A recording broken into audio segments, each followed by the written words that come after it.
All right, We don't have quorum yet, but we could go ahead and, you can go ahead and get started. Okay. Well, what the reason for this meeting is to really go over this last working draft with the changes that came about at the last in-person meeting. John McLean, is now joining. Hey there, John. Hey, sorry, I'm late, guys. All right, you officially have quorum. Okay. I'm going to do your... All right. I'll show you. All right, so where do we want to start? Do we just want to go through all the changes? Would you mind going through, Al, with everyone and just doing kind of a roll call one more time, and then offering the opportunity to disclose any potential conflicts of interest? No. Okay, I'll go ahead and Tim start. Zimmerman. Oh, go ahead. Sorry, man. This is Al Ochoa, Chair of CPOT. Tim no Zimmerman. conflicts. Indoor cultivation systems, no new conflicts. John Danny Rollins. Here we go over each other. Sorry. Go ahead. John McLean, no conflicts, no new conflicts. Stephanie Neal. Danny Rollins. Oh my goodness. I think roll call over the phone should be one person reading everybody's name, everybody saying here. Yes. Okay. Ooh, good idea. Okay. How about I'll read through the names then. How's that sound? Okay. We'll just start at the beginning again. Al? I'm here. No conflicts. Tim? I'm here and no new conflict. Stephanie? I'm here and no conflict. Danny? Yeah, here and no new conflict. Dr. Bowles? Here, no conflict. John? Here, no conflicts. Is Dr. Knox on the line? Here, no conflict. And do we have Madeline? Nope. Okay. And Tiara? Here, no conflicts. I'm missing somebody. Tim. Laura and Catherine. Laura. All right. Okay. Are either Laura or Catherine on the phone? No. Okay. Thank you. All right. Okay. Yes. If I could sneak just a once more kind of final okay from everybody on the policy recommendations draft that went out. You are no longer the overnight team. You're officially the oversight team.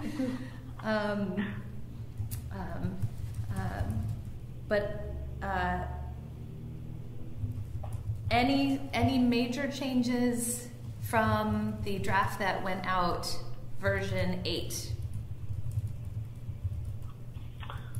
You know, really the only things that I could see are a lot of just formatting changes. Yeah. Because I actually printed it out and some of the indents are off and things like that. So okay. I would assume that final version somebody will go through and clean that up. Okay. I will make sure that somebody else takes a look at it here too in the office, the comms person. Yeah. Okay. So like example, like the definitions are all jumbled into one large paragraph, and like the page numbers at the top instead of at the bottom. And that's on page 3.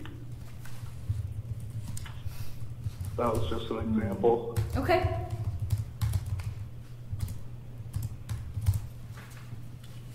Anyone else? Did you have a chance to, are you okay with how the stakeholder graphic turned out? On page 7. Where was version 8 emailed out to everyone, or am I supposed to be going through the drive to find it? Oh, I I believe I emailed it out. I'm searching as well. I didn't get it either. Oh, I'm sorry. I didn't get it either. Okay. Then let's hold off on this. I think that I can just get final approval. What I added was the stakeholder graphic, which I borrowed heavily from the Cannabis Commissions, although didn't borrow it completely. And then made the changes you had all agreed to and recommended at the last meeting, and did a little more wordsmithing on the conclusion. And I will make sure that you get a Word document version of that as soon as possible. Great. If you don't mind switching to the Year 3 grant application. Is everybody comfortable with making that switch right now? I was actually going to ask if you could, if there's a chance you could resend it, because I've only seen version 7. Oh, okay. Yes. I don't see an email for version 8. I'll make sure as soon as this meeting is over, I'll send the version 8 to all of you. All right.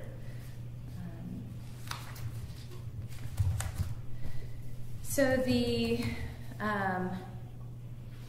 Year 3 grant application, I have received feedback on from most of the individuals and organizations that participated in the Year 2 listening session.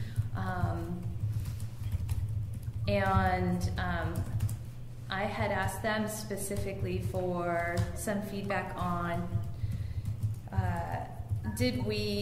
were we able to capture their primary concerns and advice from Year 2.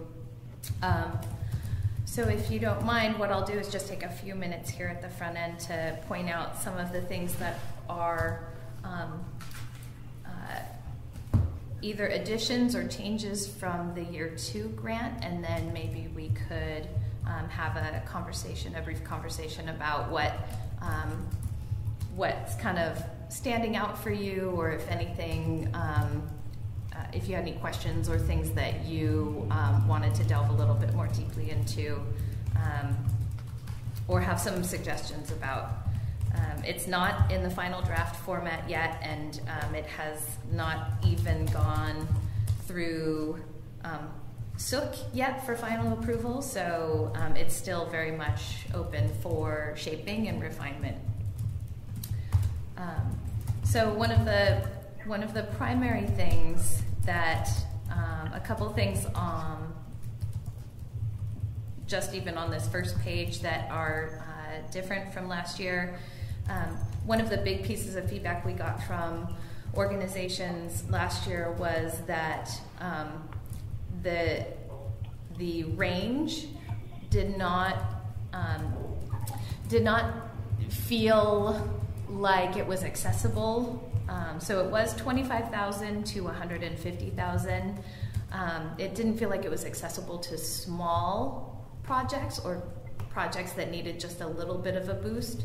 So we're proposing to lower the bottom end of that range down to $10,000 to allow for some new projects to make a request for a smaller amount and try and get their foot off.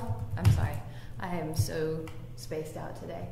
Get a foot in the door and launch or test out a new idea without making a huge investment or commitment to the city grant. Another big change is some of the language around the priority funding areas. Legal services and case management support was more specific in year 2. What we're proposing is that based on the feedback we received over the course of this last year, that the language be changed from specifically expungement to legal services and case management support.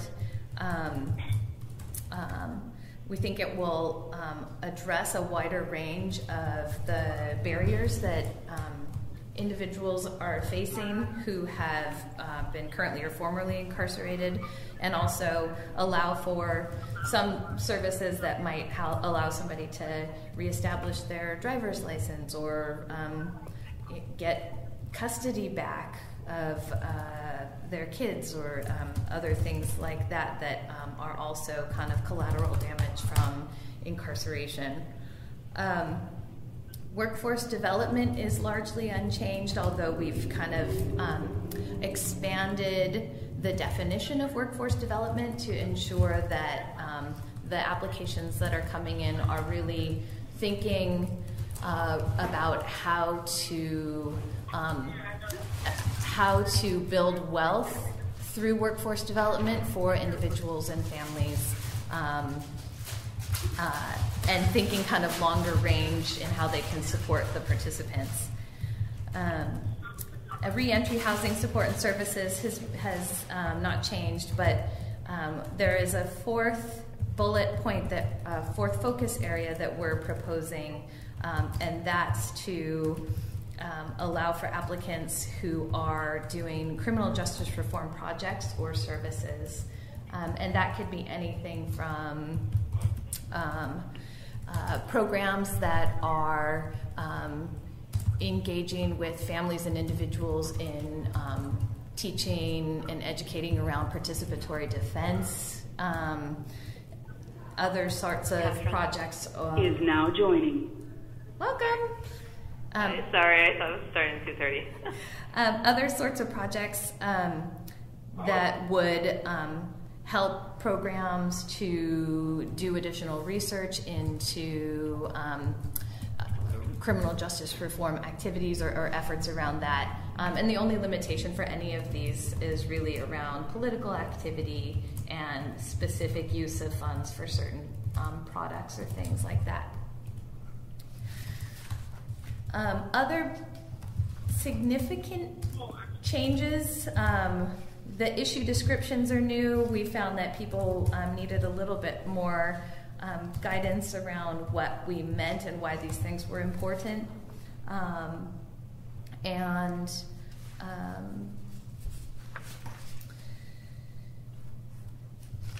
And we went into a little bit more detail around what are some allowable and unallowable costs for the grant.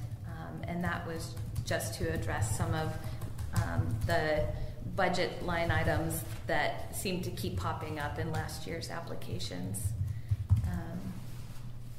But for the most part, those are the significant additions or changes to the entire funding announcement. So, Amy, this is Danny Rowland here. I'm just curious, is it too late to put any additional input in on that? No, please. I mean, the whole point of this kind of section of today's conversation is for me to gather some feedback from you all, and you can. We can start the conversation now. You can also, if we don't get it in today, you're also welcome to email me your feedback, and all that will be synthesized and taken into consideration as we move towards the final announcement for this. And I apologize if this maybe already went out to the grant panel people like myself, Kiara, and all the other people that were involved in that, but I don't feel like I got asked my opinions on how that went originally. Did I just miss that? I know I've been super slammed since June, and I apologize to all you guys for not being as involved as I was in the beginning of the year. But it's starting to come to my slow time of year again where I can really focus on this. And so I'm just curious, did I miss that opportunity to talk as a panel person about what I thought could have been improved? You didn't miss it. That's all. I mean, absolutely, we're always open. I'm always open to feedback and helping to shape that as we move into this next process, for sure. We did put out a few emails inviting and offering, but it sounds like maybe you missed those ones. So I'd be happy to. You want to schedule some time after this, so we could just have an in-depth conversation about. Oh, absolutely. That'd be great. I'm sorry if I did miss it. I felt like it all got awarded and I missed. I was like, what the heck happened? I don't know who got, and I know that the awards, I went and saw who got awarded. I just felt like I missed out on like maybe this next round of things where I think it could have been improved. That's all. So I just wanted to make sure that I didn't miss it. How about I'll send you an email after this and we'll schedule some time to get together and talk about it. Perfect. Great. Thank you. Specific to the draft that you guys were provided, are there any... Danny Rowland is now exiting. Uh-oh. Let's focus on the, starting with the priority funding areas and the changes that we're proposing around the funding areas. Does anyone have any thoughts or feedback about that? Kimia, this is Stephanie. I have a question. Has the 3 years of continuous funding limit always been in place? Oh, I'm sorry. Thank you for catching that. That is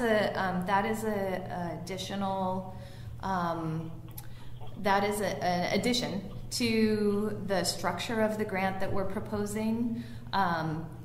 We received a lot of feedback, and we're still trying to figure out what that cap should be. Should it be 3? Should it be 4? But one of the big pieces of feedback that we have received from a number of stakeholders is that the city historically has a tendency is now joining. To gravitate towards funding a few big organizations repeatedly, and not really allowing for other organizations or innovative ideas or new organizations to kind of get a foot in the door, because there's this this kind of habit or tradition of continuously funding year after year the same organizations and the same projects. And so one of the things that we have been talking about internally is how to create a structure that will allow enough time for projects to get a start, have some metrics that they can then use to pursue other methods or other routes for funding. If those are things that are showing really amazing outcomes, then ultimately those are things that maybe the city should be funding in other ways and not through this grant, but to structure this grant in a way that will allow for other organizations to have an opportunity to get in, to get involved through this grant, and not just funding the same project year after year. So no, that is an addition, and I think that we would like to create a cap on continuous years of funding, but do you have any ideas or thoughts around that 3-year cap? Well, I was just thinking of the very outspoken gentleman at the City Hall meeting who brought it up, and I think that addresses the concerns from the public. I think 3 years sounds fair to me. I don't know what everyone else thinks. It sounds like that's enough time to establish the metrics and kind of really get established. Does anyone else have any thoughts about that 3-year cap on continuous years of funding? I think 3 years is definitely fair and acceptable, I think. Reasonable, for sure. Yeah. Okay. My call got... Sorry, go ahead. Go ahead. Oh, my call got dropped there in the middle of that. Sorry about that. So for the 3 years of funding, is that something that they apply for in 1 year or 3 years, or do they need to continuously, kind of like what we saw last year, reapply, or is this kind of a pass on that? And I apologize if you can cliff notes it if you already did that really quick. I'd appreciate it. No, so what we're proposing is that there be an overall 3-year cap on kind of sequential years of funding, but that each cycle will allow for the is now exiting. will allow for an option, a renewal option of 1 year. So without having to go through the whole big huge process every year, applicants will have at least 1 year where they have a option to renew. Okay, got it. So they would. So if they can renew. So after 3 years, they can apply again, or they're not eligible to apply. So after 3 years, the idea right now, and Catherine, it'd be great to know if Prosper does anything like this, or how you guys structure it, or what you do, but that after 3 years, you would be ineligible to apply for that 4th year. And I don't think that there has been a decision yet or a proposal yet around how long you would need to sit out before you could apply again. Yeah. Well, the nature of what we do is a little different because it's almost like funding social services. It's like an ongoing service for us. So it's like we actually need people who are organizations who are stable, delivering the same service to do it year after year. But Gotcha. I think it's interesting, and I think, I don't know, and I'm sorry, I'm just glancing over this, but I think it's appropriate and right to say this is kind of a little bit more of an innovation grant. I mean, that's kind of how I see it. I don't know if that's the word you want to use, but to say, like, these are priority areas where, like, we see there's more need, and we're excited about innovations or programs that help address this need. And this is really a grant for you to get a new idea up and running, or a program innovation. Maybe you have an existing program, but you want some more dollars to like implement innovation to make it more effective. I don't know if that's necessarily as appropriate, but I think just to kind of like, and maybe you guys already like voiced this when you really make this clear when you do the grant sessions. Yeah. Just to say like this is intended for like we have extreme needs in our community due to the prohibition of cannabis. This is a way for us to like catch up, but then you're going to need to find sustainable funding after that. And so I don't know, just to set some those expectations at the beginning. Yeah. Thank you. Yeah.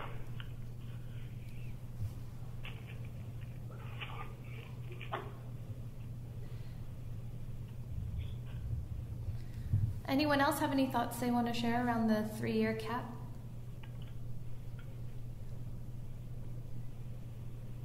Oh, okay. What about the change in language around legal services and the addition of criminal justice reform projects?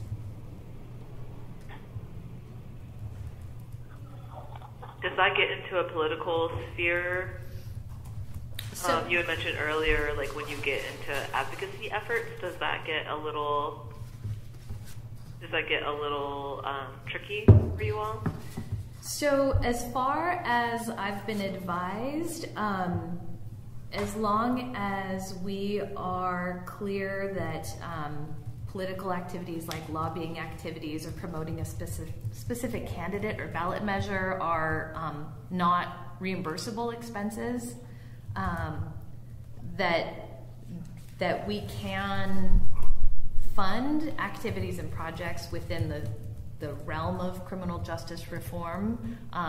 They just have to be conscious and careful of keeping that funding stream separate from those other activities. Cool.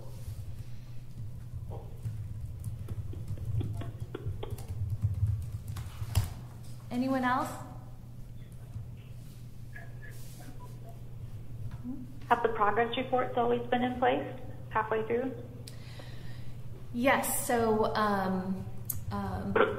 we're a little bit unique in the city in that we don't ask for quarterly progress reports or progress reports with the invoicing. We really want the organizations to focus on doing the work. So we'll have little check-ins from time to time, but the actual progress reports are only due at the halfway point and then at the end. One thing that is a new piece around the invoicing is the request for an itemized list of expenses when you submit your invoice. And that is something that throughout the Bureau we are kind of strengthening that accountability piece to make sure that we can report out on where the money was spent. So that is a small new piece of documentation that will be required. Great. Dr. Bowles, I also at the last meeting captured your concerns about the timeline and outreach, and so I want you to know that that's been included with my notes from the CPOT feedback. Great, great, thanks.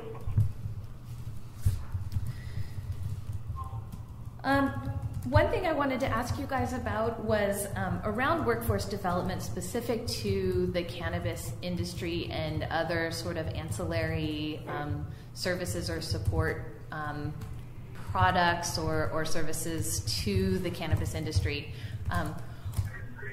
Right now, what we tend to get applications for around workforce development are specifically for bud tending, but I know that there are a lot of other levels of development and entrepreneurial kind of mentorship that are available. Is now joining. And so I was hoping you would brainstorm with me for a moment around what are some other professional pathways connected to or related to the cannabis industry that might be good pathways for organizations or businesses to explore for workforce development. Accountants and CPAs. Very hard to find them who really truly understand the cannabis industry.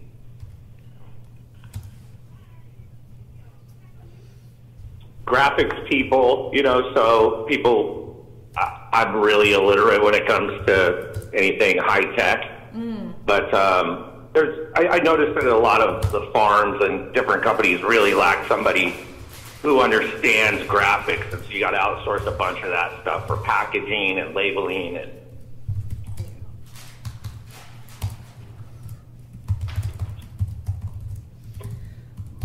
I mean, that's just marketing. Marketing, yeah, plumbing. I don't know. There's just a lot of. Plumbers get a lot of money. Just all the different trades. I'm not sure that there's anything specific outside of trimming or just years learning how to grow weed something that's super unique. There's an opportunity, I think, for education of people on how to deal with code authority. It's something, one of the biggest problems I have is running into a stigma inside of the city or something that shuts stuff down, and we're talking about people who want to spend lots of money here but get shut down because people don't really understand what's going on or how they're supposed to go through the process or who they're supposed to talk to, or there's so much to do trying to get people past all of these stigmas and these borders, and it directly affects the amount of people that be employed. Like, for instance, there's a big dispensary out on Portland Highway that's been shut down since 2015, and we're just trying to get them, through all the hoops and everything. So I don't know what that is. I'm just saying there's still a big gap in education on how the heck people get these places up and running. Sure. Al and him and myself, we've all figured it out, but that doesn't mean a lot of people know how to do it. So would you say that's around like code compliance or just generally compliance? Code compliance, city, is there a class on city bureaucracy you can take? I don't know. There's just a lot of disconnect around communication, really. Like, how do I get these people to talk to each other? And that's when I get hired a lot of times, because I don't know what to do. I've done this thing, I've done that thing, I've done this other thing. Still can't figure it out. My architect's not responding. The plumber doesn't know what to do. The Oregon Department of Agriculture says one thing. The City of Portland Plumbing says another. There's just like that. Even though there's been a lot of that with the bees, it's still difficult. And I don't know how to. I guess it'd be project management, maybe. Oh, project management. Project management training. What do you guys see as some of the positions in the cannabis industry that have the potential for a living wage or more? I mean, to really help people kind of gain economic mobility ultimately, even if they're starting at bud tender. Like, what would they be? What are some opportunities or other pathways that they could be working towards? Business ownership, of course. I think education, when you get that bud tender education, what do you do with it? I mean, I see potential for some folks, especially who are working in that position while they're in school, to use whatever degree to, there's so many areas that cannabis touches, so I guess that there's a lot of different avenues, but especially people who are thinking, I have friends who are like in public health, and some of them are caretakers already, either at home personally or maybe it's like a side hustle, but there's a growing need for people who are of older generations, aging populations who are interested in this, and there's younger people who can bridge that divide. So I think that there's a pathway into health-related jobs for sure, leaving being a bud tender. And I just think that I don't see a lot of dispensaries, and not that necessarily that's their job, but once you teach somebody something or if they learn something, I mean, how do you encourage them to do something beyond just making $13 an hour with the knowledge that they have? Well, it kind of hits what I was thinking about there as far as Dan here again, but I said code authority and stuff, but really professional services like engineers are needed. There's people that need to figure out the HVAC and the electrical needs of these big buildings that these plants are put in, and that directly relates to the environment and how things are polluting into the waters and how much output's being done and who's using LED lights. There's so much on the design, and that's high-end job wage work there. I mean, if we could figure out ways to promote design, engineers into these spaces where they're designing engineering for HVAC, heating, ventilation, air conditioning. Yeah. Some super technical design stuff that could really use people out of the industry and could be a way, not just to a living wage, but to a higher end living wage. Sure, but exposure is going to be the most important thing, though, right? So for people to want to do something different with their lives, they need to be exposed to the idea. You got to start at the very bottom. I know we talked about hosting conferences, and maybe there's an opportunity here to have a recurring opportunity fair where, the city is exposing people to all the various entry points into this industry, and it encourages people who are already in the industry to attend as well, so they can, constantly get new information about other opportunities that they might not know that they're interested in. It's exposure. One of the measures of equity is how accessible are the not only the resources but the ideas, right? A lot of times in these impoverished communities, the idea doesn't exist to become something else. It's not in their faces. That's an access problem. So how do we bring all of these ideas to this population that doesn't know these opportunities exist in the first place.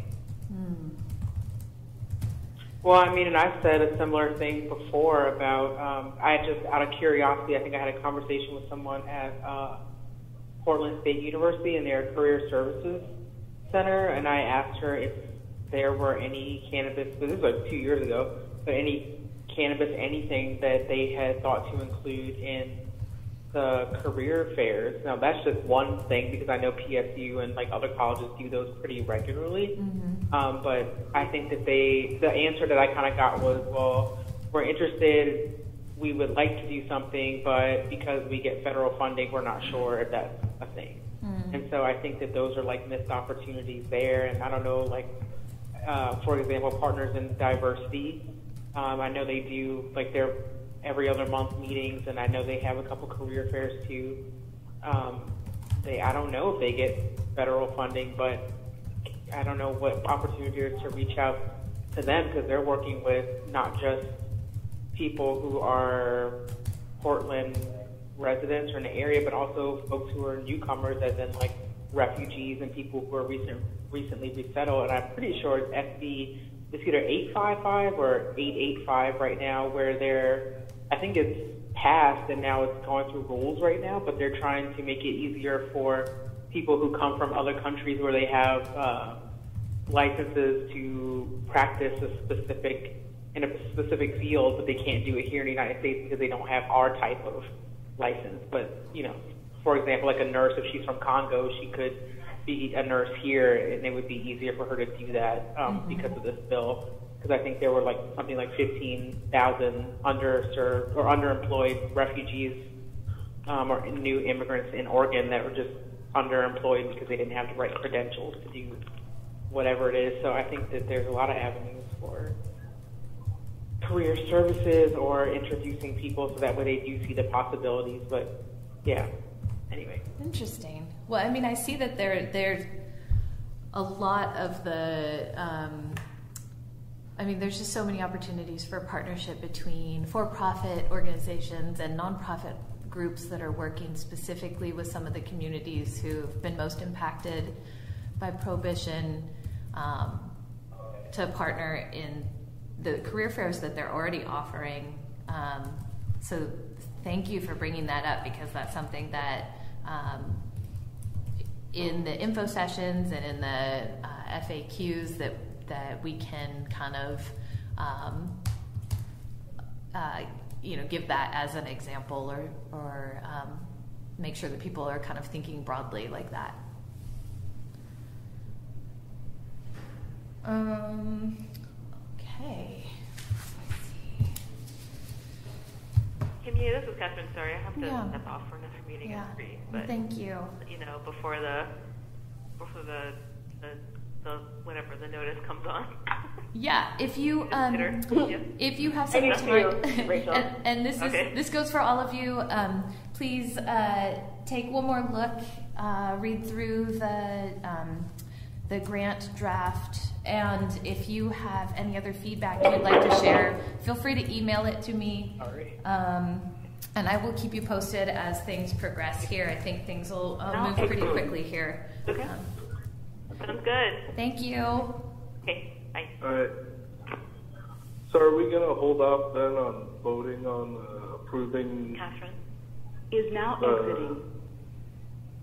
the report draft as well as the grant application draft? Do we still have quorum right now? Do we know? I think you still have quorum. Let's see, we lost Catherine and Dr. Knox. Catherine and Dr. Knox fell off. But you still have 1, 2, 3, 4, 5. Yeah, you still have quorum. You could say. And do we want to hold off though, or do we want to vote on it today? That's up to you guys. You could vote to adopt and finalize the report as long as it's substantially similar to what you have in front of you. Or you could wait and we could, I think we can figure out a way that addresses the public meeting parameters, and still allows for you to do a final kind of okay and get consensus on the draft. Yeah, because it sounds like a majority of the people, including myself, didn't get version 8. Okay. I will, so you want to just hold off on voting on that, and we'll make sure you get version 8 right after the meeting. Yeah, and then I don't know if we would be able to convene on a telephone call prior to the December meeting, so that way Sook has a final, approved copy, or... That would be great. Can we do a poll? Is there like an online poll that we can do to vote? You send the version 8, then in a week send out a poll or something. I don't know.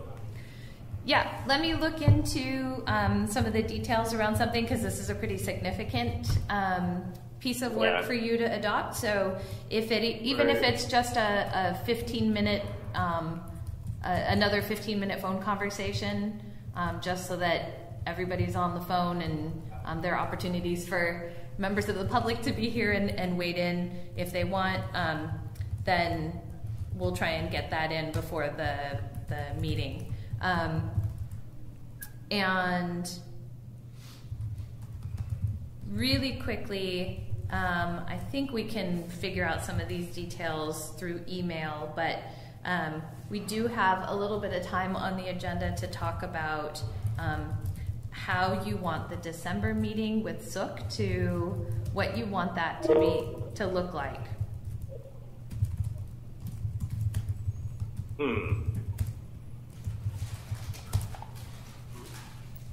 Yeah. Well, I'd be curious. I mean, is she gonna have a copy of version 8 prior to the December meeting? Yes. Okay. Because I assume we'll go ahead and have the final version with all the graphics and the formatting all completed to go ahead and look at it for the first time at the December meeting, or are you going to send that out prior to the meeting? That way, when we do have the meeting, Director Sook as well as everybody on the CPOT has seen the final formatted version. Yes. So I would like for you all to have in hand a final version in advance of that meeting, and then my guess is that the meeting will end up being more of a discussion format. But do you want to? Maybe we could coordinate this via email, but just kind of divvying up the sections and who wants to take the lead on introducing those sections and kind of talking about some of the more salient points.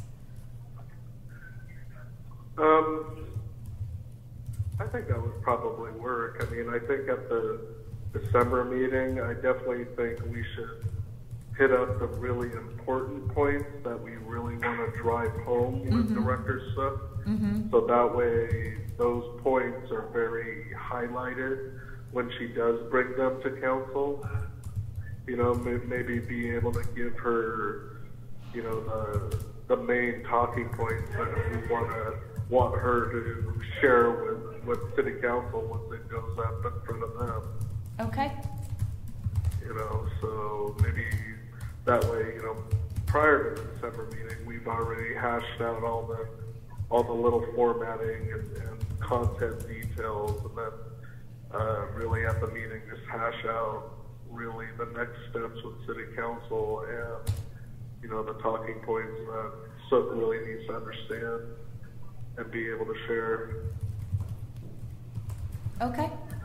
So maybe what I can do is help coordinate kind of an online conversation around which CPOT members will be introducing which sections, and leading the discussion around that component with Sook, and then maybe helping you all to organize some primary questions that you might have as a group for Sook,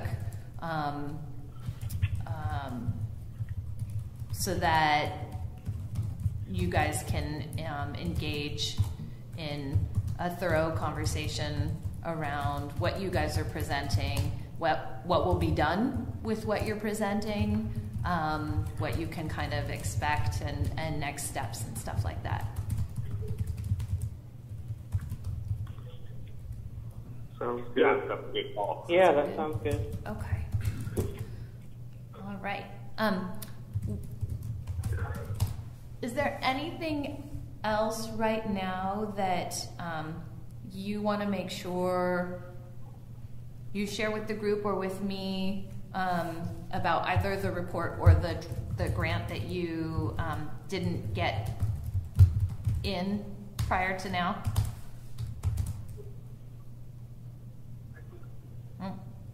Okay. Can you repeat the question again? Yeah, sorry. I'm getting over a cold and I'm completely spaced out, so I'm kind of rambling. I apologize. Any last things? We have a couple minutes left before the public comment, and we do have a member of the public here with Arania and I at City Hall, so I want to give him an opportunity to wade in on the conversation. But any last things that you want to make sure you share with the group or me or Arania or the public? Today? Okay. No, I figured anything that I came up with, on version 7 or version 8 when we get it, I just maybe start an email dialogue about it. I mean, just because it might be easier. Because some of these questions or some of these things that you're talking about are really important, like the presentation to Sook on December 8th. And so maybe it's stuff that, like I know for me, I just need to think about it. Sure. And I think because that conversation is really more about like who's going to be doing what at that meeting, it's totally fine for us to do that via email as opposed to talking about like important big policy decisions. So we'll go ahead and coordinate the rest of that via email. But I wanted to give. I'm so sorry, I forgot your first name. Anthony. You can come closer if you'd like. Nope, you're good. Can you hear me over there? Can you guys hear Anthony? This is Anthony Dean. I'm a citizen. I've been attending. I was not able to attend last November. I was out of town, I'm sorry. I just have one comment that I want to offer, and that is on page 26 of the report. Oh man, I can barely hear you. Here, sorry. He's coming closer. Hold on. Yeah, I can hear you. If you look at page 26, that's the page I have. I'm sorry, I may not have version 8, but this is the most recent version that I downloaded from the meeting agenda today. Okay. And it says who we are. Okay. And the last sentence reads, our objective is to discuss and develop policies that support equitable access and outcomes for the cannabis industry, cannabis consumers, and all City of Portland residents. I am suggesting that you consider an edit that reads, our objective is to discuss and develop policies that support equitable access and outcomes for cannabis industry, cannabis consumers and non-consumers, and all City of Portland residents. And then furthermore, on page 31, you have a list of, the policy stakeholders. I'm just wondering if in that list of policy stakeholders, you have the term consumer, and I'm just wondering if you want to also include the term non-consumer. And also consider that there are members of the recovery community here in Portland that may be considered as stakeholders as well. Thank you. Thank you very much for your consideration. Hey, thank you very much. So as you guys take a look at version 8, we'll send that out, and I will add Anthony's suggestions to that, and you can take those into consideration for adoption when you approve the final version. And other than that, I think if there's nothing else right now, what do you think, Al? Are we done? Unless there's anything else anybody else wants to talk about, I think these were the two big things that we needed to chat about. Okay. Are you guys? It sounds like there's going to be some more changes to the grant application process portion.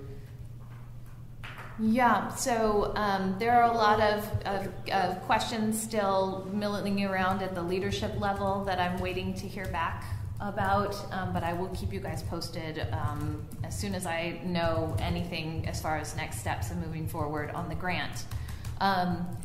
Additionally, if most people are going to be around this week, then maybe Arania and I will try and find a time for another quick phone check-in by the end of the week. And it's on the 8th, is that right?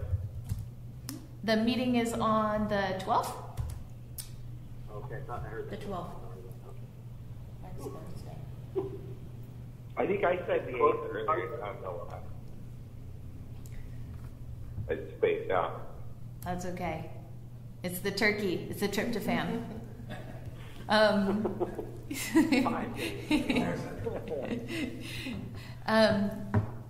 Okay, Arania and I will get on those action items, and I'll work on coordinating some of the presentation pieces with all of you for the December meeting. And I guess more importantly, do you guys want the December meeting to be kind of a holiday celebratory event?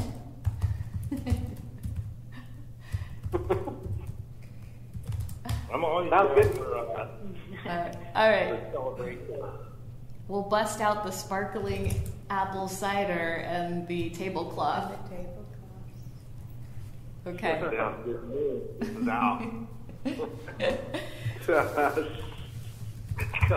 Sounds great. All right. Thank you. Thanks, everyone. Al, do you want to wrap us up? All right. I move to adjourn. Anybody second? Second. Yeah.